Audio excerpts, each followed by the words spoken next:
नमस्कार मित्रांनो, स्वागत आहे पुन्हा एका नवीन व्हिडिओमध्ये. तर मित्रांनो, आजच्या या व्हिडिओमध्ये आपण बघणार आहे 3 इंडिकेटरचा सेटअप, ज्याच्या माध्यमातून आपण कॉल किंवा पुढचा ट्रेड प्लॅन करू शकतोय आणि त्यामध्ये चांगलं इंडिकेटर आपण प्रोव्हाइड करू शकतोय जर आपण ह्या इंडिकेटरचा वापर व्यवस्थित केला तर. या इंडिकेटरमध्ये आपल्याला काय करायचं आहे, 3 वेळा EMA वापरायचं आहे. तर 3 वेळा म्हणजे काय, ट्रेडिंगचं जर वेबसाईट वापरत असेल तर त्यामध्ये तुम्हाला 2 वेळाच EMAचं परमिशन आहे. तिसऱ्यांदा इंडिकेटर वापरायचं असेल तर तुम्हाला त्या ठिकाणी पेड व्हर्जन घ्यावं लागेल. आणि तुम्हाला दुसरं एक ऑप्शन म्हणजे काय, तुमच्याकडे जर झिरोदा किंवा अपस्टॉक जर अकाउंट असेल तर त्यामध्ये तुम्ही 3 किंवा 3पेक्षाही जास्त इंडिकेटरचा वापर करू शकताय. अकाउंट नसेल झिरोदा अपस्टॉकचा तर या व्हिडिओच्या डिस्क्रिप्शनमध्ये लिंक दिलेला आहे. मी कुठल्याही प्रकारचं प्रमोशन करत नाही आहे, बस माझ्याकडे जे वापरतोय ते तुम्हाला सांगतोय. लिंकमध्ये डिस्क्रिप्शनमध्ये तुम्ही साईनअप करू शकताय झिरोदा किंवा अपस्टॉकला. किंवा तुम्हाला जर याच्यामध्येच ट्रेडिंग व्ह्यूवरती जर ह्या इंडिकेटरचा वापर करायचा असेल तर तुम्हाला एक इंडिकेटर आहे, ते म्हणजे ड्युअल इंडिकेटर. त्याच्यामध्ये 2 EMAचं आपण सेटिंग करू शकतो आहे. आणि दुसरं म्हणजे काय, एक normal indicator. Okay, normal indicator जे की आपलं EMA असणार आहे, मूव्हिंग ॲव्हरेज एक्सपोनेन्शियल. ओके, तर या 2 EMAमध्ये आपण काय करायचं आहे, काय सेटिंग्स करणार आहोत. तर ते सेटिंग केल्यानंतरच आपल्याला ॲक्युरेसी सिग्नलचा म्हणजे ट्रेडचा चांगला ॲक्युरेसी भेटू शकतं त्यामध्ये सिग्नलच्याद्वारे. तर आपल्याला काय करायचं, सिंपल आता मी तुम्हाला सांगतोय, कॉल किंवा पुट कधी बाय करायचं अगोदर आपण ते बघून घेऊया.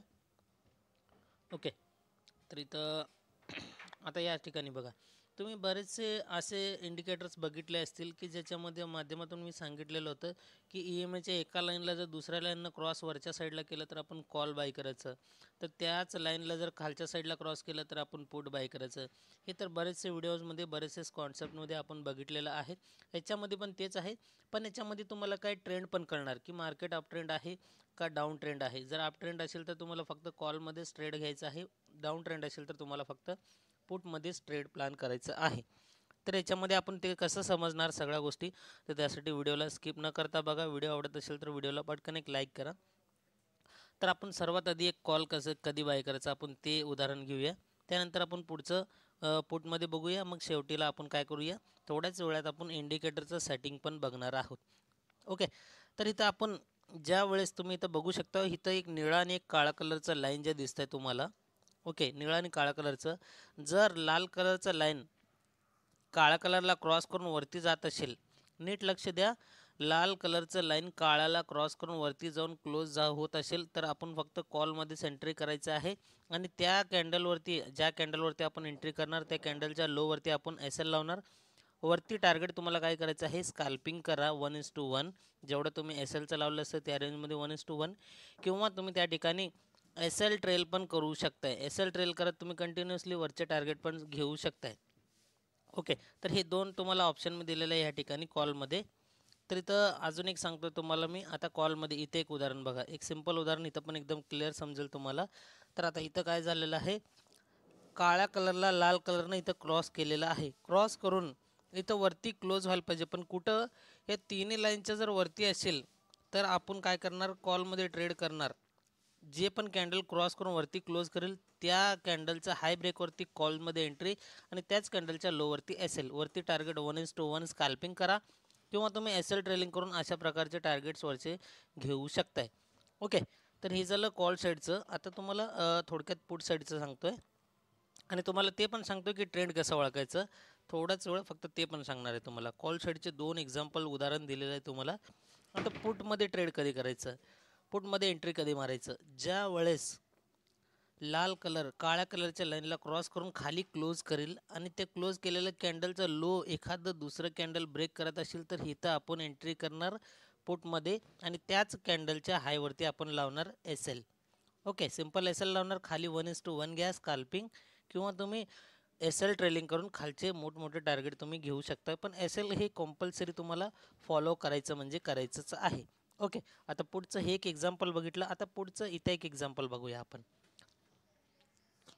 तर आता इथं बघा, लाल कलरनं काय केलं, काळा कलरला क्रॉस करून खाली क्लोज केलेलं आहे. तर हे क्लोज केलेलं कॅन्डल आणि हे जे कॅन्डल दिसतंय तुम्हाला, हे त्या कॅन्डलचं लो ब्रेक करत आहे. मग इथं आपलं एंट्री होणार आणि ह्याच कॅन्डलच्या वरती इथं SL लागणार आणि खाली 1:1 2 3 असं म्हणजे तुम्ही एस एल ट्रेल करा किंवा तुम्ही एकदम समाधानी असाल तर तुम्ही स्काल्पिंगच्या माध्यमातून छोट्या मोठ्या टार्गेटमधनं एक्झिट करा. कारण स्काल्पिंग करणारेच कमवतात. मोठे टार्गेटच्या हिशोबाने ना मोठे टार्गेटला जे बसतात ना ते कमवण्याच्या उद्देशाने येतात पण लॉस करून घेतात. त्यामुळे छोटे मोठे स्कॅल्पिंग करून प्रॉफिटमध्ये राहा. आता सिंपल सांगायचं म्हणजे काय, तुम्हाला ट्रेंड कसं समजणार आता ते तुम्हाला सांगतोय.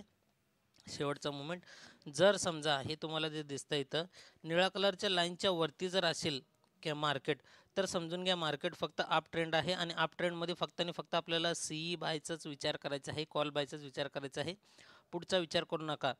आता इथं पण बघा आणि सिंपल आणि इथं पण आता तुम्हाला दाखवतो. इथं पण बघा, आता इथं पण काय झालं आहे याच्यावरतीच आहे. फक्त एक प्राइज ॲक्शन देत वरच्या साईडला अप साईडला मुवमेंट केलेलं आहे.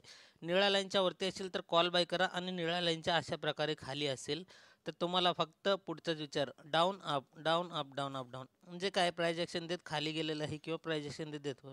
कसा निळ्या लाईनच्या खाली जिथं कुठं बघाल तुम्ही फक्त डाऊन साईड मुवमेंट दिसेल आणि निळ्या लाईनच्या वरती जिथं दिसेल तुम्हाला तिथून फक्त अप साईडचं मुवमेंट. अशा प्रकारे तुम्हाला एक एक वेळेस काय होतं मोठे ट्रेड पण मार्केट देऊन जातं. इथून बघा डायरेक्ट प्राइज ॲक्शन देस हायर हाय हायर हाय हायर लोज बनवत बनवत असं मार्केट पूर्ण वरच्या साईडला पण गेलेलं आहे. ओके, तर हे झालं कॉल आणि पुट साईडचं दोन्ही साईडचा डाटा तुम्हाला सांगितलेलं आहे कधी एंट्री करायचं. आणि तुम्हाला एक रूल सांगतोय. आता हे जे 3 लाईन्स आहे, आता लाल कलर, काळा कलर आणि ही निळा कलर, तिन्ही लाईनच्या वरती एखादं कॅन्डल क्लोज केलं तर आपण सिंपल कॉल बाय करणार, खाली क्लोज केलं तर आपण सिंपल पुट बाय करणार. पण ज्या कुठल्या पण कॅन्डल्सवरती आपण एंट्री करणार तो कॅन्डल बँक निफ्टीमध्ये फक्त 70 पॉईंटचा असला पाहिजे, म्हणजे चार्टवरचा 70 पॉईंट, आणि निफ्टीमध्ये फक्त आणि फक्त 30 पॉईंटचा असला पाहिजे. कारण की ह्याच्यापेक्षा जर मोठ्या साईजचं कॅन्डल असेल तर तुमचा एस एल मोठा लागू शकतो, त्यामुळे तुम्हाला ते परवडणार नाही आहे. म्हणून तुम्ही छोट्या कॅन्डलच्या कॅन्डलवरतीच तुम्ही ट्रेड घ्या, कारण की एस एल पण छोटा लागेल आणि लॉस पण छोट्यामुळे तुमचं सायकोलॉजी पण बिघडणार नाही. ओके, तर आता हे इंडिकेटर झालं. आता आपण हे पूर्ण सेटअप झालेलं आहे, रूल्स पण सांगितलेलं आहे. निळ्या लाईनच्या खाली असेल तर फक्त डाऊन साईडचं ट्रेड घ्यायचं आहे, अपोजिट डायरेक्शनला ट्रेड घेऊ नका. निळ्या साईडच्या वरती असेल तर कॉल साईडचा ट्रेड प्लॅन करा. ओके, तर आता एफ एक्समध्ये जावा या ठिकाणी जे की ट्रेडिंगचं आहे. तर आता इथं ड्युअल टाईप करा. इंडिकेटरबद्दल आपण माहिती घेणार आहोत. ड्युअल EMA जर या ठिकाणी तुम्ही बघत असाल, ओके, तर तुम्हाला पहिलं इंडिकेटर हे घ्यायचं आहे ड्युअल EMA, ह्या इंडिकेटरचा वापर करायचा आहे. आणि दुसरं म्हणजे काय करायचं आहे, दुसरं म्हणजे आपलं जे नॉर्मल आहे ते म्हणजे EMA. ओके, EMA घ्यायचं आहे तुम्हाला. आता EMA म्हणजे काय, मूव्हिंग ॲव्हरेज एक्सपोनेन्शियल. बस हे दोन इंडिकेटरचा तुम्हाला वापर करायचा आहे. मी इंडिकेटरचं घेतलेलं आहे. फक्त आपण ड्युअल EMAच्या इंडिकेटर सेटिंगमध्ये जायचं आहे. सेटिंगमध्ये गेल्यावर इनपुटमध्ये यायचं आहे. इनपुटमध्ये तुम्हाला स्लो लेंथ किती ठेवायचं आहे, या ठिकाणी 9 ठेवायचं आहे. स्लो लेंथ 9 ठेवलं, थोडंसं स्क्रोल करून वरती या. सॉरी, फास्ट लेंथ आहे वरचं बघितलं इथं आपण, फास्ट लेंथ आहे. तर फास्ट लेंथला 9 ठेवायचं आहे, वरती 9, आणि खाली आलं स्लो लेंथला आपण 11 ठेवायचं आहे. आता स्टाईलमध्ये यायचं आहे. स्टाईलमध्ये फास्ट लेंथ EMA जे वरती दिसतंय तुम्हाला 2 कलर, तिथं लाल ठेवायचं आहे आणि त्याच्या खाली थोडं स्लो EMAला आपण काळा कलर 2 कलर ठेवणार आहे. बस हे सिंपल एवढं व्हिडिओ पॉज करून तुम्ही बघू शकता. ओके, तर हे इंडिकेटरचा एवढा सेटअप आहे. आणि दुसरं EMAमध्ये जायचं तुम्हाला, सेटिंगमध्ये इनपुटमध्ये यायचं. इनपुटमध्ये लेंथला फक्त 45 करायचं, बाकी कुठं पण काही चेंजेस करायचे नाहीत. ओके, जसं आहे तसं ॲज इट इज राहू द्या. स्टाईलमध्ये यायचं आहे. फक्त इथं EMAला निळा कलर ठेवा किंवा तुमच्या मर्जीनं पण तुम्ही ठेवू शकता. फक्त तुम्हाला ते माहिती पाहिजे की ते 45चा EMA आहे, म्हणून तुम्हाला माहीत पाहिजे, जे की आपल्याला ट्रेंड दर्शवतो की मार्केट अप साईडला आहे की डाऊन साईडला आहे. बस एवढंच, ओके करून टाका. आणि ह्या इंडिकेटरचा सेटअप एवढंच आहे. तुम्हाला कॉन्सेप्ट कसा वाटला कॉमेंट करून नक्कीच सांगा. व्हिडिओ अशाच प्रकारचे फ्री ऑफ कॉस्ट येणारे पुढचे पण बघायचे असतील तर चॅनलला व्हिजिट करा. व्हिजिट करून प्लेलिस्टमध्ये जावा तुम्ही, त्याच ठिकाणी बरेचसे तुम्हाला व्हिडिओज मिळतील, टेक्निकल गोष्टीचं ॲनालिसिस वगैरे बरेच काही तुम्हाला इंडिकेटर्स मिळतील, इंट्राडे सेटअप मिळतील, इंट्राडे स्ट्रॅटेजीज मिळतील, स्काल्पिंगबद्दल माहिती मिळतील, बरेचशा गोष्टींचे व्हिडिओज अवेलेबल आहे. तुम्ही एकदा नक्कीच व्हिजिट करा जर नवीन असाल तर. आणि अशाच प्रकारे व्हिडिओ बघण्यासाठी व्हिडिओला लाईक, शेअर आणि चॅनलला सबस्क्राईब करून बेल आयकॉन प्रेस करा, ज्याच्यामुळे येणारे प्रत्येक व्हिडिओचं नोटिफिकेशन सर्वात आधी तुम्हाला मिळेल आणि तुम्ही या व्हिडिओतून काहीतरी शिकचाल अशी मी अपेक्षा करून भेटतो तुम्हाला एक पुढच्या नवीन टॉपिकसोबत एका नवीन व्हिडिओमध्ये. तोपर्यंत गुड बाय मित्रांनो.